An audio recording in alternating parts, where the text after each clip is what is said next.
स्वराज लाने के सरकारी दावों और देश की वर्तमान राजनीति पर सटायर कॉलम है सुराज तंत्र। हिंदुस्तानियम पर इसे पेश कर रहे हैं प्रमोद कुमार।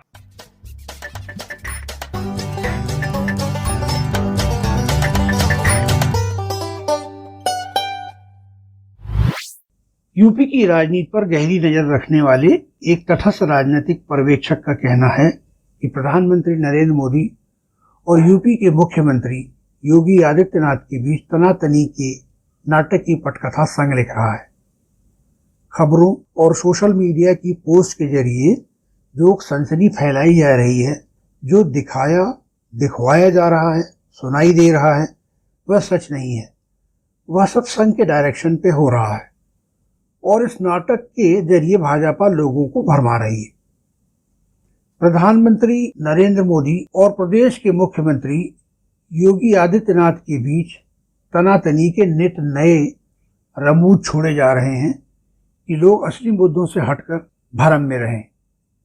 संघ और भाजपा का यह प्रयोग सफल भी हो रहा है। लोग भ्रम में हैं कि योगी आदित्यनाथ प्रधानमंत्री मोदी की गिरफ्त से बाहर हो गए हैं और भाजपा की जरूरत बन गए। सूबे में पंचायत चुनाव परिणाम के बाद जब संघ और भाजपा के वरिष्ठ नेता विधायकों के साथ ब्रेनस्टॉर्मिंग सेशन कर रहे थे तो प्रधानमंत्री बनाम मुख्यमंत्री के बीच तनातनी की खबरें खूब फैली। अभी इस खबर से आग ही लगी थी कि आग में और घी डाल दिया गया और प्रदेश भाजपा की तरफ से एक पोस्टर जारी कर दिया गया जिसमें प्रधानमंत्री मोदी और गृह मंत्री अमित शाह के फोटो नदारद थे, यानी तनातनी के पुख्ता प्रमाण। अब अंदर की कहानी बता दें। भाजपा का किसी भी राज्य से जारी होने वाला पोस्टर विज्ञापन बिना प्रधानमंत्री कार्यालय की मर्जी के नहीं छपता है। ऐसे कई मौके आए हैं कि यूपी से जारी होने वाले पोस्टर प्रधानमंत्री कार्यालय से काटे छाटे गए हैं। राजा सुहेल सिंह पर छपा पोस्टर तो कई बार बदला गया। हकीकत यह है कि पीएमओ का एक प्रकोष्ठ सभी मंत्रालयों, भाजपा शासित राज्यों से जारी होने वाले विज्ञापनों पर अंतिम निर्णय लेता है। सभी विज्ञापनों को वेट करता है, तभी वे अखबार या अन्य समाचार माध्यमों में छपते या प्रसारित होते हैं। तो मेरा कहा मान लीजिए कि हकीकत यही है कि सारे मामलों में पीएमओ सर्वोच्च है।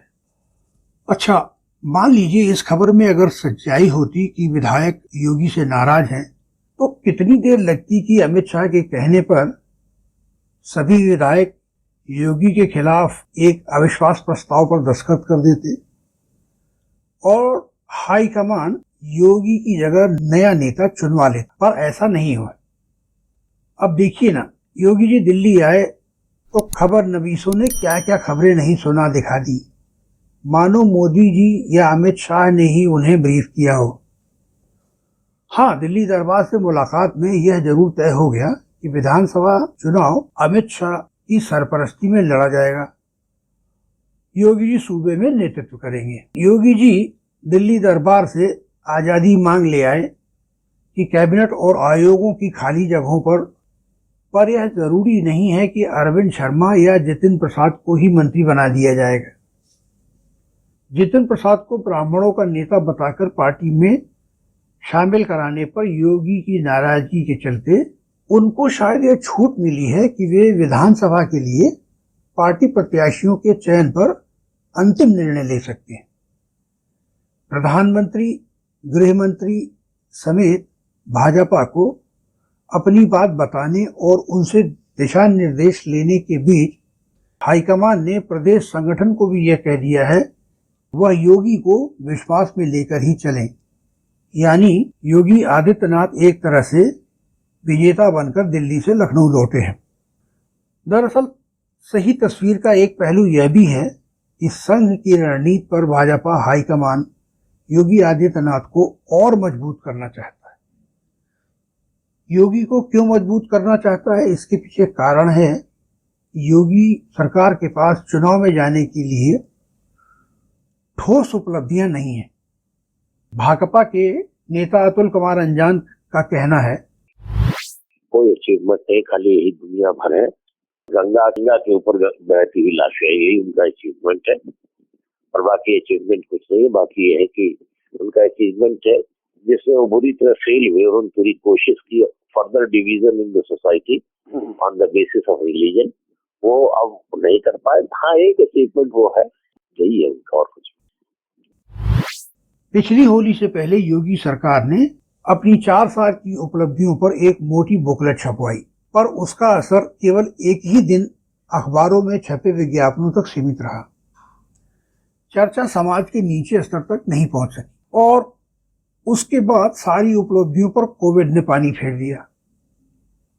सूबे के सियासी समझदार कहते हैं कि योगी सरकार की जो भी उपलब्धियां हैं वे अखिलेश सरकार की शुरू की गई परियोजनाओं का एक्सटेंशन है। तुर्रा ये है कि वे भी पूरी नहीं हुई हैं। मसलन कुछ उदाहरण हैं, लखनऊ मेट्रो या बलिया तक पूर्वांचल एक्सप्रेस। सो कह सकते हैं कि उपलब्धियों के मामले में भाजपा बैकफुट पर है। अतुल अंजान की टिप्पणी है, 4.5 साल के इस राज में प्रतिदिन दो के हिसाब से उन्होंने ऐलान किए, 1 2 2 3 2 3 2 3, ये कर देंगे, वो कर देंगे, ये कर देंगे, ये नहीं कर देंगे। लखनऊ आगरा एक्सप्रेस वे अखिलेश सरकार के जमाने में बना और बन गया, कंप्लीट ही नहीं हुआ बल्कि वो लागू हो गया, चालू हो गया और वो सब होता रहा। 2 साल का उन्होंने दिया था टारगेट, 2 साल में हो गया। 1 साल 11 महीने में पूरा प्रोजेक्ट हो गया। मेट्रो भी उन्होंने स्टार्ट किया था, मेट्रो ही उन्होंने स्टार्ट करके उसको चालू भी कर दिया, आलमबाग से लेके चारबाग तक। बाकी वो काम चल रहा था अंडरग्राउंड और जगहों पर, acquire of the land, this everything उन्होंने पूरा कर दिया, कंस्ट्रक्शन पूरा कर दिया और स्टार्ट भी कर दिया। खाली इन्होंने आगे जो बढ़ाया उसका नाम गायब कर दिया, उसका पत्थर गायब कर दिया, सब कुछ गायब कर दिया, सब अपने जिम्मे ले लिया। और पूरी वो पूर्वांचल एक्सप्रेस में वो भी उसी ने शुरू किया था। अब भाजपा के पिटारे में कुछ खास नहीं है तो ले देकर हिंदुत्व का कार्ड तो है ही, जिसके एस्टेब्लिश्ड हीरो योगी आदित्यनाथ हैं। यह भी सही है कि हिंदुत्व कार्ड भी कमजोर हुआ है। मथुरा, काशी और अयोध्या के पंचायत चुनाव में भाजपा को सपा के मुकाबले भारी शिकस्त मिली। हालांकि हिंदुत्व कार्ड को और भी पैना किया जा सकता है। इसके लिए भाजपा के तर्कश में बहुत से तीर हैं। अयोध्या में जमीन खरीद पर विवाद के बावजूद राम मंदिर निर्माण तो है ही, काशी की ज्ञानवापी मस्जिद और काशी विश्वनाथ मंदिर की जमीन विवाद सतह पर आ सकता है। मथुरा श्री कृष्ण जन्मभूमि विवाद को भी हवा दी जा सकती है। फिर भाजपा सरकार की गिरफ्त संचार माध्यमों पर है ही, ऊपर से सोशल मीडिया पर सशक्त टीम भी है, तो डरना क्या। अतुल अंजान कहते हैं, as his government paved the way for Ayodhya and all that and construction of the temple, and now only hope for coming to become again chief minister, again gaining power is only that the sentiments of the construction of temple may help him to bring back again in power. पर कई समीकरण गड़बड़ाए हुए, मसलन पश्चिमी उत्तर प्रदेश में आंदोलित किसानों की नाराजगी। इस नाराजगी से पश्चिमी उत्तर प्रदेश से लेकर तराई की सीटों पर संकट भाजपा देख रही है, पर किसानों की नाराजगी केंद्र सरकार से ज्यादा है। पश्चिमी उत्तर प्रदेश के भाजपा नेता संजीव बालियान ने भी हाथ खड़े कर दिए हैं कि वे किसानों के गुस्से को कम नहीं कर सकते। सो किसानों को मनाने की जिम्मेदारी कृषि मंत्री नरेंद्र तोमर को सौंप दी गई है। यह हिलेरियस टास्क है। तोमर के लिए परेशानी यह है कि कहने को 3 कृषि बिल उनके मंत्रालय के हैं, पर किया धरा और किसी के लिए और किसी के इशारों पर हुआ है, जिसे निपटाने में तोमर साहब के पसीने छूट रहे हैं। उन्होंने आंदोलित किसानों से बातचीत के दरवाजे फिर से खोले हैं। लगता है कि 3 विवादित बिलों पर सरकार कुछ नरम रवैया अपना सकती है। राजनीतिक पर्यवेक्षकों का कहना है कि योगी को मजबूत करने के पीछे दूसरा कारण अल्पसंख्यक मतदाता है। वे केंद्र सरकार से कम पर योगी से नाराज ज्यादा हैं। संघ का मानना है कि योगी कमजोर होंगे तो उसका असर प्रदेश की उन 137 विधानसभा सीटों पर असर पड़ेगा जहां अल्पसंख्यक मतदाता 20% से अधिक हैं। इसके अलावा सूबे में 47 विधान सीटें ऐसी हैं जहां अल्पसंख्यक मतदाता 30% से ज्यादा हैं, जो किसी भी प्रत्याशी का भाग्य बना बिगाड़ सकते हैं। अब यह तभी होगा जब योगी मजबूत होंगे, तभी अगली सरकार भी भाजपा की बन पाएगी, वरना योगी के कमजोर होने पर यूपी विधानसभा चुनाव परिणाम पश्चिम बंगाल के चुनाव परिणामों की तरह हो सकते हैं। संघ की राय को गौर किया जाए तो यूपी में 300 विधानसभा और 62 लोकसभा सीटों को रिटेन करना भाजपा का लक्ष्य होना चाहिए। अगर नहीं तो कम से कम विधानसभा में स्पष्ट बहुमत तो चाहिए ही। सूबे के ग्राम पंचायतों के चुनाव परिणामों में सपा के प्रदर्शन को लेकर भी संघ चिंतित है। संघ ने गौर किया है कि कोविड काल के चलते अनुसूचित जाति और ओबीसी कैटेगरी के लोग गरीबी रेखा से और भी नीचे आ गए हैं, जिनका गुस्सा पंचायत चुनाव में भाजपा के खिलाफ साफ तौर पर दिखाई देता है। केंद्रीय सामाजिक कल्याण मंत्रालय के 2017 के आंकड़ों के मुताबिक अनुसूचित जाति के तकरीबन 43% और ओबीसी के लगभग 43% लोग अभी भी गरीबी रेखा से नीचे बने हुए हैं। सूबे में इन आंकड़ों में कोई सुधार नहीं दिखाई दे रहा है, बल्कि कोरोना काल में महानगरों से पलायन के चलते इनकी कमाई में भी कमी आई है।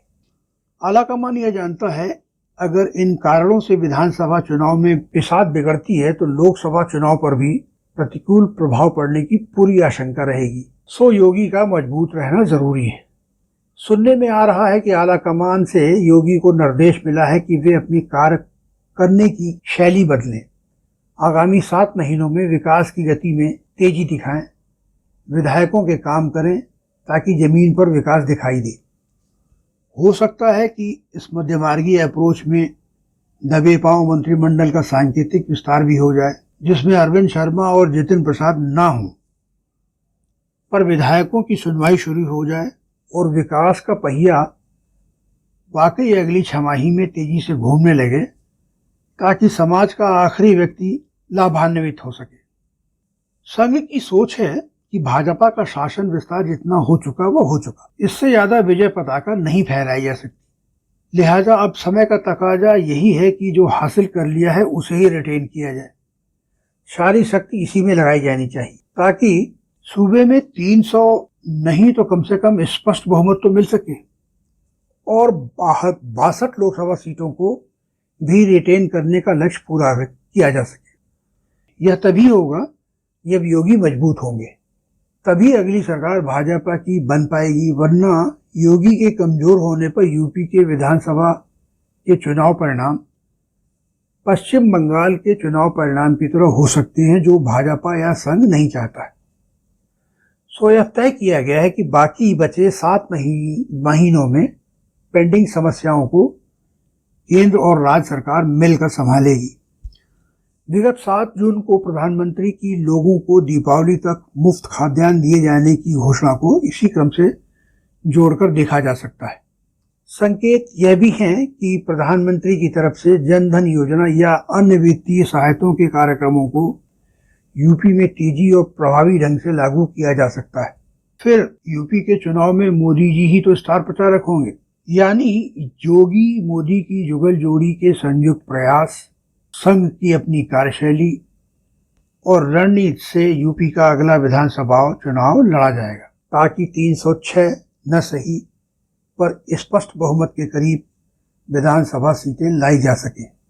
अब इसे ख्याली पुलाव ही मान लिया जाए तो भी भाजपा चाहती है कि उत्तर प्रदेश जैसे सियासी तौर पर बेहद महत्वपूर्ण सूबे में भाजपा का दबदबा कायम रहे, योगी को एक बार फिर मुख्यमंत्री बनाया रखा जा सके। और ये सारी गोटियां सही पड़ती रहीं तो लोकसभा चुनाव में भी भाजपा की जीत का परचम जरूर लहराया जा सके। इस एपिसोड में हमने केवल भाजपा की सोच की बात की है। आगे के एपिसोड में विस्तार से बात करेंगे कोरोना इफेक्ट, किसानों के गुस्से की, यूपी विधानसभा में भाजपा बनाम सपा या महागठबंधन की राजनीति, प्रियंका वाड्रा के जादू, यूपी के विभाजन की संभावना और तमाम मुद्दों पर। तब तक करिए इंतजार। प्रमोद कुमार का स्वीकारिए नमस्कार। बने रहिए हिंदुस्तानियम पर, देखते रहिए स्वराज तंत्र। जय हिंद। इस एपिसोड में यहीं तक आपने समय दिया, धन्यवाद। आपको हमारी पेशकश कैसी लगी कमेंट में लिखिएगा जरूर। आपको तो पता ही होगा अनलिमिटेड आइडियोलॉजी का यूट्यूब पर एक ही पता है, हिंदुस्तानियम टेल्स एंड टॉक्स।